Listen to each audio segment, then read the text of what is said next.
Hello and welcome back, or welcome to all who have joined us today. My name is Karen. I'm one half of Kiora Creations. It's something that I share with my husband. I do all the crocheting, knitting and etc. etc. My husband does the horseshoe art. So between us we have our little enterprise called Kiora Creations. Now, as I said, thank you to our new subscribers, and if you're joining us for the first time, welcome. And I hope you like what you see and you'll stay on board to watch some more videos that we've got coming out. Now, I just wanted to pop in here today to let you know that this is going to be filmed in a couple of parts, because if I don't show you this now, you won't get to see it because it's being delivered tomorrow. Today is Tuesday. No, today is Wednesday. My goodness, the week's got away on me before I even know it. We do have a market this weekend on Saturday, so that's another thing that is going to take up some time. But as I said, I just wanted to pop in here and show you my newest make. It was a little custom order that I was asked to do. I didn't know how this was going to turn out, but I did my best. They're happy with it. I can see room for improvement. Of course, everyone's always going to see room for improvement in their own things. But I made this little fella here. So as you can see, it's a little German Shepherd puppy. And this is going to a sweet, nearly 1-year-old girl. I changed the pattern up just a little bit of creative license. It is the puppy pattern from Puppy Plush by Wonder Crochet. Now, great pattern, and I'll have the link below, but I absolutely love this pattern, and it was easy for me to change it up just that little bit. Now, it's not a stiff and rigid little toy. It is more like a spluter without being a spluter. So this has all been crocheted in Parfait Chunky. I specifically wanted to use this yarn for this puppy because I just wanted to see what came out like, to be perfectly honest. And I'm really happy with how it's turned out. Now, it was a relatively easy pattern, but there are some things that I possibly would change if I was to make another one. First of all, I wouldn't use Parfait Plush, Parfait Chunky, get it right. For this pattern, unless I was doing another spluter type dog, it just is a little bit too soft, although I didn't overstuff this one at all. But it is made in parts. You make the ears, you make the front feet, back feet, tail, the body crochets in the feet and the tail in the round. The head is all done in one piece. I actually found that relatively easy to do the color changes and so forth. Now, I have done an embroidered nose and embroidered eyes, as you can see there. Now, they were done purposely because this is going to a nearly 1-year-old, and I didn't want to use anything other than embroidered things, just for safety, and I'd feel better about it as well. And then you just attach the head to the body and the ears to the head. As I said, I'm surprised at how well it did come out. I just made it that little bit softer so that when it does lay down, the legs are going out like so. It can sit up. I did take a photo of it sitting up. It did sit up quite okay. Oops, quite okay that way. So there was enough in the bottom of it to, make it. I'm just grabbing my ruler just to give you an idea on size. So let's put its head down there. So it probably stands nearly 9 inches tall. Can't really see it, but yeah, it probably stands about 9 inches tall. So as I said, I was happy with it. It's going to a little girl. As I said, I made it out of the Parfait Chunky. I used a 5.5mm hook. It did say to use a 5, but I just went up a size. Now, as I said, it's by Wonder Crochet, and you'll find Wonder Crochet on Instagram, TikTok, and she has her own web. And also this is a paid pattern from Etsy. So that's my little make that I've been asked to make. It's going to its forever home yesterday. As I said, I was happy with how it came out, although there are some changes I would like to make. And yeah, so that's all I've done so far. So now I'm going to get into a little bit of market prep. I still have a few days to get that done, and hopefully I'll get a few smaller items done. So I will check in again before the market, hopefully check in Friday night. Market is Saturday, and then I'll do a recap. And I'm hoping for a good market, positive thoughts all the way. And yes, so I will see you for a recap later in the week to show you what I've got made. I'll talk to you then.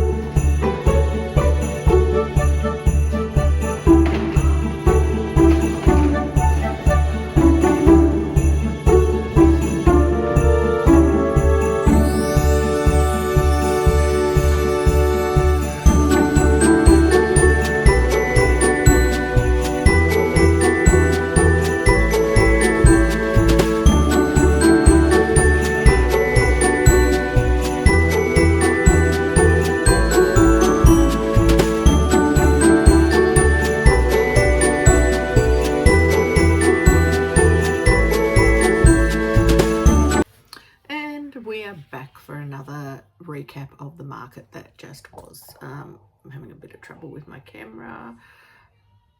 I think that's right.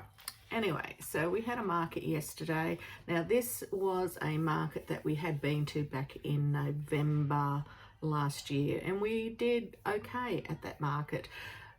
But yesterday we did okay, but not as good as what we'd hoped, and also only half of what we made when we first went there.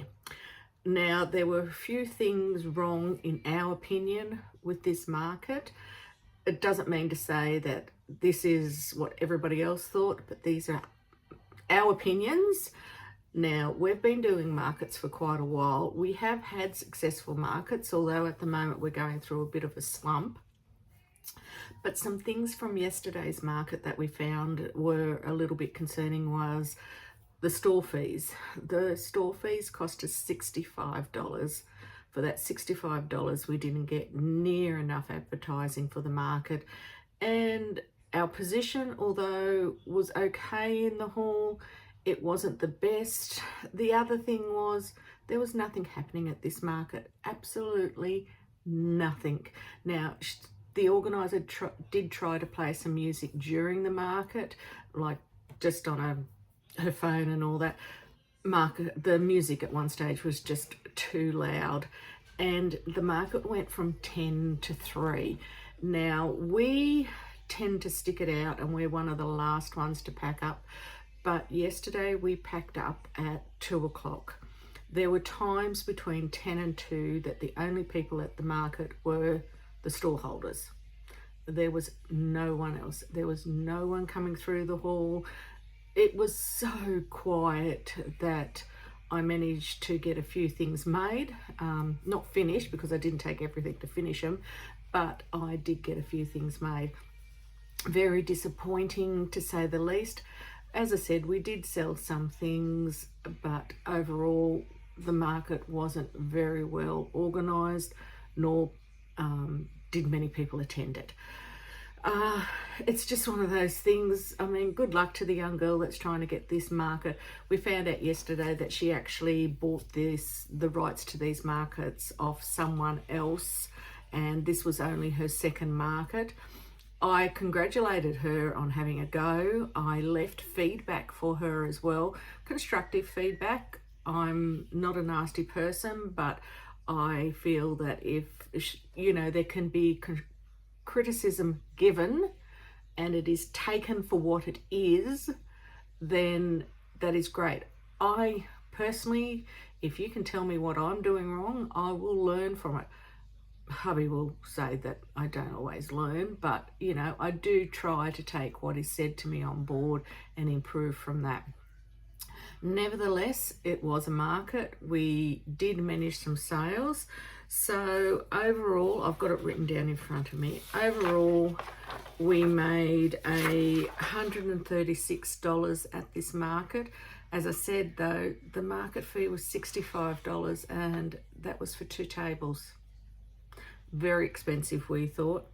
Now, cash was $51, card was $85, $1.62 in square fees. So that is where our money came from. Category wise, I have a baby and child category.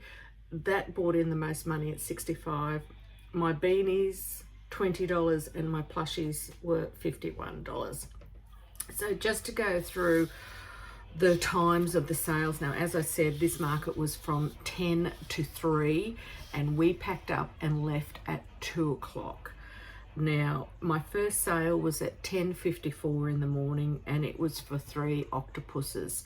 Now, the lady that bought these 3 octopuses bought the 3 for her grandchildren. So 3 different colors and all for her grandchildren. Then at 11 o'clock, I had a beautiful blanket that my mum had made to be sold at the market. I will slip a picture in here of what the blanket was like. It was a gorgeous blanket. This lady was just drawn to it. She didn't know why she had to have it, but she had to have it, so she bought the blanket. She was a lovely lady, no grandchildren, but as she said, she could just see the love in the blanket and how it was made, and just said, I have to have it. So she got it. Then at 11:53, I sold 2 of my chickens. If by memory, I think it was my pink one, and I can't remember what the other color was, but it was the pink one again. Then at 12:34, one of my adult beanies sold. Then at 1:26 p.m.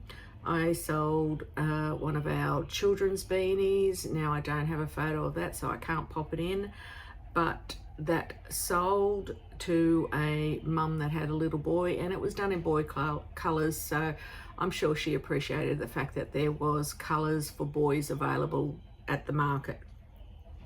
Then my last sale was at 1:33 p.m. and it was for another one of my adult beanies, a double knit beanies. So once again, my double knit beanies have sold and I will have to make more of them. And that was it. As you could see, they were very spaced out sales. And as my husband and I both agreed, we weren't going to sit around for another hour in the hope of selling something to the value of $10. It is what it is. We made that decision. We didn't just walk out. We spoke to the event coordinator and she said, oh, do you think you could stick around? And I was just honest with her and I said, look, it's not worth our while to stick around for another hour just to get a $10 sale. And there was no guarantee of getting another $10 sale. And by this stage, I think there was only 2 people in the hall looking around. So the chances of more people turning up was next to nothing. Now, in the video footage of the market, you would have seen that I had a couple of new makes. I made a little belly frog. I'll link the maker in there. I can't remember who it was off the top of my head, but I will link the who it is down below. And the other thing that I got made was the pink chicken, which obviously sold, and some more baby octopus. And that's all I managed to get done, as I had to work in our other business on Friday with my husband, and that sort of took up all of Friday. So that was the week that was, and that was a market recap. It's not a very long market recap, but nonetheless, that was my market recap. Now, my next market is not until the 14th of June, and it's a market that we do enjoy going to, and it is a market that the organisers are fantastic, and we love going to this market. So it gives me 2 weeks to prep, and already I have started. As I said, I haven't finished anything yet because I need to get some more eyes and just generally finish making them off, as I couldn't take everything with me yesterday. So that will be held on the 14th of June, which is a Sunday. And then we have our regular Saturday Dorset market the following week, which is on a Saturday, and we will go to that. So that is it for June. I'm not booking in any more markets. It's getting very cold here in Tasmania, and people are just not venturing out at home. If it is raining or even the slight chance of rain, they tend to stay home and stay warm. So I'm going to use this time wisely and catch up on some market makes, try and get some new patterns made. I did notice yesterday that there was another plushie seller there. She sold different plushies to what I had. I believe my biggest mistake at the moment is I don't have a variety of plushies for people to choose from. I have just been making the same ones over and over and only having one or two, and everything just looks extremely sparse on the table. I used to have 10 chickens and now I'm only managing to get 5 made. As I said, I'm not a very fast crocheter, so my makes tend to take me that little bit longer. So I'm hoping that within the next 2 weeks I can get a few things made and hopefully try out a couple of new patterns so that I've just got that little bit more made. Sorry about that, just had to do something very quickly. Anyway, I am back. Now, that's about all I've got for this week. It's another short video, but if I don't have anything to say, there's not much point in rambling on and just rambling and making up time. So as I said, into market prep now for the next 2 weeks.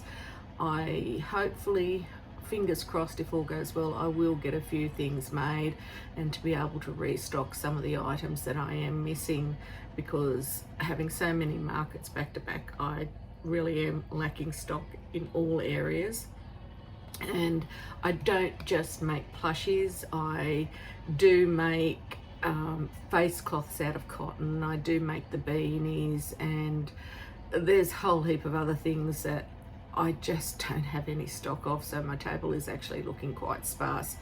Believe it or not, even my scrunchies are down in colours. I've only got 1 or 2 colours, 2 of some colours left, so I want to get in and make some of those. I've had a few suggestions of different colours that people want, so hopefully I can get in and get that. The other thing that I do have to do is I do have another custom order. I will be getting into that very shortly. Just waiting for confirmation from the person that has ordered it that they're happy with the pattern selection I've chosen, and I think I'm going to have to buy some yarn because I definitely don't have that colour here in my stock. Anyway, that was the week that was. That was also the market recap for this week. I hope everybody has a great week, and I look forward to seeing you all again in the next video. So as I have said previously, if you do like this video, please give it a thumbs up. Please subscribe if you haven't already done so. Please share my channel with your family and friends. You never know, it might be just what they're looking for. And I hope everyone has a great week. Until then, I'll see you then. Bye.